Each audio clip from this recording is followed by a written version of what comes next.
দুইটা পাপ জীবনে করবেন না, সবাইকে অঙ্গীকার করতে হবে। আজকে কয়টা শুনেন, আপনি এক ওয়াক্ত নামাজ পড়েন নাই, আল্লাহ চাইলে মাফ করে দিবে। ভুলে জেনা করে ফেলেছেন, আল্লাহ চাইলে মাফ করে দিবে। ভুলে একজনকে গালি দিয়ে ফেলেছেন, আল্লাহ চাইলে মাফ করে দিবে। ভুলে ফজরের নামাজে জাগতে পারেন নাই বা ইচ্ছে করে জাগেন না, একদিন আল্লাহ চাইলে মাফ করে দিবে। রোজা একটা করেন না, আল্লাহ চাইলে মাফ করে দিবে।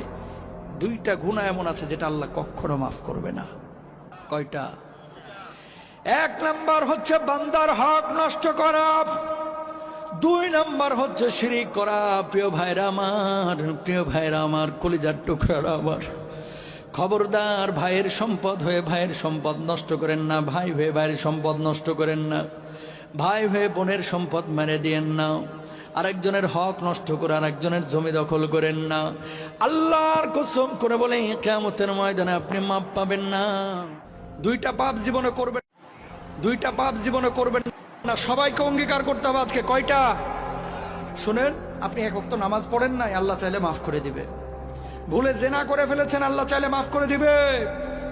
ভুলে একজনকে গালি দিয়ে ফেলেছেন, আল্লাহ চাইলে মাফ করে দিবে।